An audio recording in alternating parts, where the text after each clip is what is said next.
Hormone ആണ്. Hormones produce ചെയ്യുന്നത് glands ആണെന്ന് നമുക്കറിയാം. അപ്പൊ ഏത് ഗ്ലാൻഡാണ് ഇൻസുലിനെ പ്രൊഡ്യൂസ് ചെയ്യുന്നത് നിങ്ങൾക്ക് അറിയാമോ? Pancreas gland. അപ്പോ നമ്മുടെ ബോഡിയിൽ പാൻക്രിയാസ് എന്ന് പറയുന്ന ഒരു ഗ്ലാൻഡ് ഉണ്ട്. ആ ഗ്ലാൻഡിൽ 2 ടൈപ്പ് ഓഫ് സെൽസ് ആണുള്ളത്. ഏതൊക്കെയാണെന്ന് അറിയാമോ?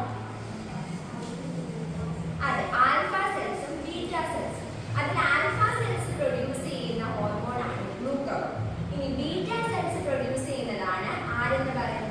ഇൻസുലിൻ എന്ന് പറയുന്ന ഹോർമോൺ ബീറ്റ സെൽസ് ആണ് പ്രൊഡ്യൂസ് ചെയ്യുന്നത്. ഇൻസുലിന്റെ ഫംഗ്ഷൻ നിങ്ങൾക്ക് ആർക്കെങ്കിലും അറിയാമോ?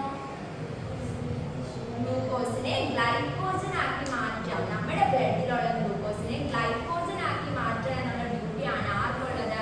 ഇൻസുലിനുള്ളത്. അപ്പൊ മനസ്സിലായി, ഇൻസുലിൻ ഒരു ഹോർമോൺ ആണ്. പാൻക്രിയാറ്റിക് ഗ്ലാൻഡ്സ് ആണ് പ്രൊഡ്യൂസ് ചെയ്യുന്നത്, ബീറ്റ സെൽസ് ആണ് പ്രൊഡ്യൂസ് ചെയ്യുന്നത്. നമ്മുടെ ബോഡിയിൽ നമ്മുടെ ബ്ലഡിലുള്ള ഗ്ലൂക്കോസിനെ ഗ്ലൈക്കോജൻ ആക്കി മാറ്റി ലിവറിലും മസിൽസിലും സ്റ്റോർ ചെയ്യാന്നുള്ളതാണ് പ്രധാനപ്പെട്ട ഒരു ഡ്യൂട്ടി എന്ന് പറയുന്നത്. ഇനി നിങ്ങളോടെല്ലാം ഞാൻ നേരത്തെ ചോദിച്ചു ഷുഗർ ഉള്ള ആളുകളെ പറ്റി കേട്ടിട്ടുണ്ടോ എന്ന്. ഷുഗറിന്റെ കണ്ടീഷൻ നമ്മൾ പറയുന്ന പേരെന്താ? ഡയബറ്റിക്സ്. Very good. എത്ര ടൈപ്പ് ഓഫ് ഡയബറ്റിക്സ് ഉണ്ടെന്ന് നിങ്ങൾക്കൊക്കെ അറിയാമോ? 2 ടൈപ്സ് ഓഫ് ഡയബറ്റിക്സ് ആണ് ഉള്ളത്. അപ്പൊ ഡയബറ്റിക്സ് എന്ന് പറഞ്ഞാൽ ബ്ലഡിലെ ഷുഗറിന്റെ ലെവൽ കൂടുക. അപ്പൊ നോർമൽ ആയിട്ട് ബ്ലഡ് ഷുഗർ ലെവൽ എത്രയാണെന്ന് നിങ്ങൾക്ക് ആരെങ്കിലും അറിയാമോ? 70 to 110 milligram per 100 ml of blood എന്നാണ് പറയുന്നത്. 100 ml ബ്ലഡിൽ 70 to 110 ആയിരിക്കണം. അതിൽ 126 മില്ലിഗ്രാമിൽ കൂടുതൽ നമ്മുടെ ബ്ലഡിൽ ഗ്ലൂക്കോസ് ലെവൽ വരുവാണെങ്കിൽ അത് ഡയബറ്റിക്സ് കണ്ടീഷൻ ആണെന്ന് പറയാം. അപ്പൊ എത്ര ടൈപ്പ് ഓഫ് ഡയബറ്റിക് കണ്ടീഷൻ ഉണ്ടായിരുന്നു? 2 ടൈപ്സ് ഉണ്ടായിരുന്നു. ടൈപ്പ് 1 ഡയബറ്റിക്സും ഉണ്ട്, ടൈപ്പ് 2 ഡയബറ്റിക്സും ഉണ്ട്. ടൈപ്പ് 1 ഡയബറ്റിക്സ് എന്തുകൊണ്ടാണ് വരുന്നതെന്ന് ആർക്കെങ്കിലും അറിയാമോ? Type 1 diabetics. ടൈപ്പ് 1 ഡയബറ്റിക്സ് എന്ന് പറഞ്ഞാൽ നമ്മുടെ ഏത് സെൽസാണ് പ്രൊഡ്യൂസ് ചെയ്യുന്ന ഇൻസുലിനെ? Beta cells. ബീറ്റ സെൽസിനെ ഇൻസുലിൻ പ്രൊഡ്യൂസ് ചെയ്യാൻ പറ്റാതെ നമ്മുടെ ബോഡിയിൽ ഇൻസുലിൻ ഡെഫിഷ്യന്റ് ആവുന്നതിനാണ് നമ്മൾ എന്തെന്ന് പറയുന്നത്? ടൈപ്പ് 1 ഡയബറ്റിക്സ് എന്ന് പറയുന്നത്. അപ്പോഴാണ് നമ്മുടെ വീട്ടിലുള്ളവരെ പോലെ നമ്മൾ ഇൻസുലിൻ അപ്ടേക്ക് ചെയ്ത് നമ്മുടെ ബോഡിയിലെ ഗ്ലൂക്കോസ് ലെവൽ നമ്മൾ നോർമൽ ആക്കാൻ ശ്രമിക്കുന്നത്. ഇനി ടൈപ്പ് 2 ഡയബറ്റിക്സ് എന്താണെന്ന് അറിയാമോ? അതെ, ജനറ്റിക് ഡിഫക്ട്സ്. അതായത് നമ്മുടെ ബോഡിയിൽ ബീറ്റ സെൽസ് എന്തിന്റെ ഉണ്ടാക്കുന്നുണ്ടാവും? ഇൻസുലിനെ പ്രൊഡ്യൂസ് ചെയ്യുന്നുണ്ട്. പക്ഷെ നമ്മുടെ സെൽസിന് ഇൻസുലിനെ യൂട്ടിലൈസ് ചെയ്യാൻ വേണ്ടിയിട്ട് പറ്റുന്നില്ല. ആ ടൈപ്പ് ഓഫ് ഡയബറ്റിക്സിനാണ് ടൈപ്പ് 2 ഡയബറ്റിക്സ് എന്ന് പറയുന്നത്. ഇപ്പൊ ഡയബറ്റിക്സ് മനസ്സിലായ എല്ലാവർക്കും? അപ്പൊ ഇനി നിങ്ങളൊന്ന് പറഞ്ഞേ, ഇൻസുലിൻ എന്താണെന്ന് പറഞ്ഞു, ഡയബറ്റിക്സ് എന്താണെന്ന് പറഞ്ഞു. അപ്പൊ ഇൻസുലിൻ എങ്ങനെയായിരിക്കും ഡയബറ്റിക്സ് കണ്ടീഷനിൽ നമ്മളെ സഹായിക്കുന്നത്? എങ്ങനെയായിരിക്കും? അതെ, എക്സസ് ആയിട്ടുള്ള നമ്മുടെ ബ്ലഡിൽ ഗ്ലൂക്കോസ് ലെവൽ കൂടുമ്പോൾ എക്സസ് ആയിട്ടുള്ള ഗ്ലൂക്കോസിനെ ഇൻസുലിൻ എന്ത് ചെയ്യും? ഗ്ലൈക്കോജൻ ആക്കി മാറ്റി ലിവർ ആൻഡ് മസിൽ സെൽസിൽ സ്റ്റോർ ചെയ്യുകയും അങ്ങനെ നമ്മുടെ ബ്ലഡിലെ ഗ്ലൂക്കോസ് ലെവൽ നോർമൽ ആവുകയും ചെയ്യും. അപ്പൊ നമ്മൾ പറഞ്ഞത് ഇൻസുലിൻ എന്ന ഹോർമോണെ പറ്റിയും അതെങ്ങനെ പ്രൊഡ്യൂസ് ചെയ്യുന്നു, ഡയബറ്റിക്സ് എന്ന കണ്ടീഷൻ അതിന് ഇൻസുലിൻ എങ്ങനെ ഹെൽപ്പ് ചെയ്യുന്നു എന്നൊക്കെയാണ്. മനസ്സിലായോ? അപ്പൊ ഡയബറ്റിക്സ്, ഇൻസുലിൻ എന്ന ടോപ്പിക്. Okay, thank you. അപ്പോൾ ഞാൻ എടുക്കാൻ പോകുന്ന സ്കിൽ എന്ന് പറയുന്നത് സ്കിൽ ഓഫ് എക്സ്പ്ലെയിനിങ് ആണ്. അപ്പം അതിനകത്ത് മെയിനായിട്ട് വരുന്നത് use of reading statement, use of mediators, പിന്നെ questions to test group understanding, use of concrete statement, ഇത്രയാണ് വരുന്നത്.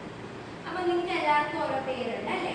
അപ്പോൾ ആ പേരിൻ്റെ ഇമ്പോർട്ടൻസ് നമ്മൾ ചുറ്റിലും നോക്കിക്കഴിഞ്ഞാൽ ഓരോ മരത്തിനും ഓരോ ജീവികൾക്കും എല്ലാവർക്കും ഓരോ പേരുണ്ട് അല്ലേ? അപ്പോൾ ആ പേരിൻ്റെ ഇമ്പോർട്ടൻസ് എന്താണ്? അതെ, നമുക്കൊരു ഐഡൻറ്റിറ്റി പ്രൊവൈഡ് ചെയ്യുന്നതാണ്. ഇനി നിങ്ങൾക്ക് എല്ലാവർക്കും പപ്പായ അറിയില്ലേ?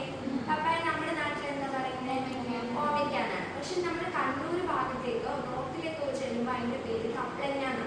അങ്ങനെ ഓരോയിടത്തും ഓരോ പേരാണ്. അപ്പം കേരളത്തിൽ തന്നെ ഒരു സാധനത്തിന് പല പേരുകളാണ്. അപ്പം നമ്മുടെ ലോകം മുഴുവൻ എത്ര ഭാഷകളുണ്ട്, എത്ര രാജ്യങ്ങളുണ്ട്, അവിടെ എല്ലാവർക്കും ഓരോരോ പേരുകളായിരിക്കും. അപ്പം നമ്മളിപ്പോൾ ഓമയ്ക്ക് തന്നെ എക്സാമ്പിൾ ആയിട്ട് എടുക്കുക. അതിനെ പറ്റി നമ്മളൊരു സ്റ്റഡി നടത്തുക. അപ്പം ഇങ്ങനെ പല പേരുകളുള്ളത് അതിനൊരു ബുദ്ധിമുട്ടാവോ?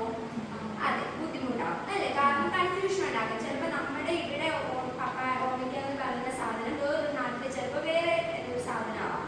അതുപോലെ അതൊരു കൺഫ്യൂഷൻ ഉണ്ടാകും. അപ്പം ആ ഒരു കൺഫ്യൂഷൻ മാറ്റാൻ വേണ്ടി കാർൽ ലിനേഴ്സ് പ്രപ്പോസ് ചെയ്ത ഒരു നെയിമിംഗ് സിസ്റ്റമാണ് ബൈനോമിയൽ നോമെൻക്ലേച്ചർ. അപ്പോൾ ബൈനോമിയൽ നോമെൻക്ലേച്ചർ എന്ന് പറഞ്ഞാൽ യൂണിവേഴ്സലി അക്സെപ്റ്റഡ് ആയിട്ടുള്ള ഒരു നെയിമിംഗ് സിസ്റ്റമാണ്. അതുവഴി ഓരോ ജീവിക്കും ലോകത്തിൽ എവിടെയും ഒരു യുണീക്ക് ആയിട്ടുള്ള ഒരു നെയിം കിട്ടും. ആ നെയിം ആ ഒരു ഓർഗാനിസത്തിന് മാത്രമേ ഉണ്ടാവും. ഇപ്പോൾ സയൻറ്റിഫിക് സ്റ്റഡീസ് ഒക്കെ നടത്തുമ്പോൾ ഒരു കൺഫ്യൂഷനും ഇല്ലാതെ നമുക്ക് അതിനെപ്പറ്റി പഠിക്കാൻ സഹായിക്കണം. അപ്പോൾ binomial nomenclature is A universally okay, ഇപ്പൊ സയന്റിഫിക് നെയിംസ് നിങ്ങൾ കേട്ടിട്ടുണ്ടായിരിക്കല്ലോ.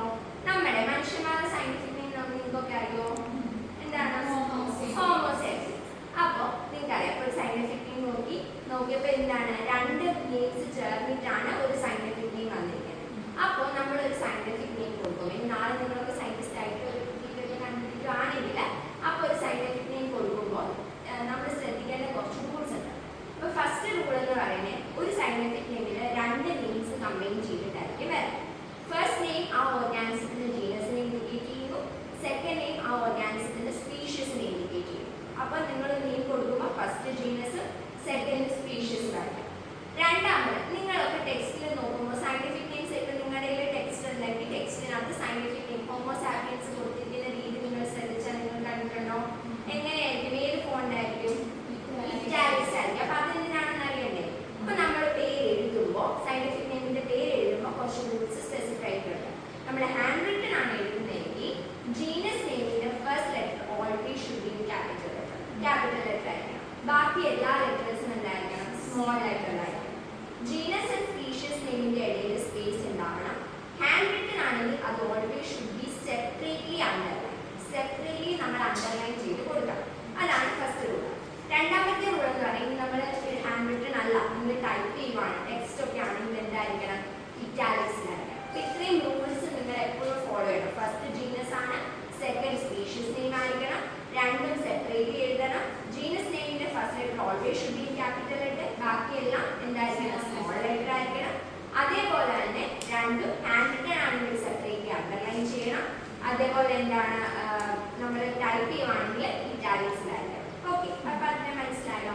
അപ്പൊ നിങ്ങളൊന്ന് പറഞ്ഞ സയന്റിഫിക് നെയിമിന്റെ ഇമ്പോർട്ടൻസ് എന്താ നിങ്ങൾക്ക് മനസ്സിലായത് വെച്ചിട്ട് നമ്മൾ ഇങ്ങനെ ബൈനോമിയൽ നോമെൻക്ലേച്ചറിന് വേണ്ടി സയന്റിഫിക് നെയിം കൊടുക്കുമ്പോൾ ഇമ്പോർട്ടൻസ് എന്തായിരിക്കും? സയൻസിൽ ലോകത്തിൽ എല്ലാ സ്ഥലത്തും ഒരു നെയിം ആയിരിക്കും. അപ്പൊ നമുക്ക് എന്താ സയന്റിഫിക്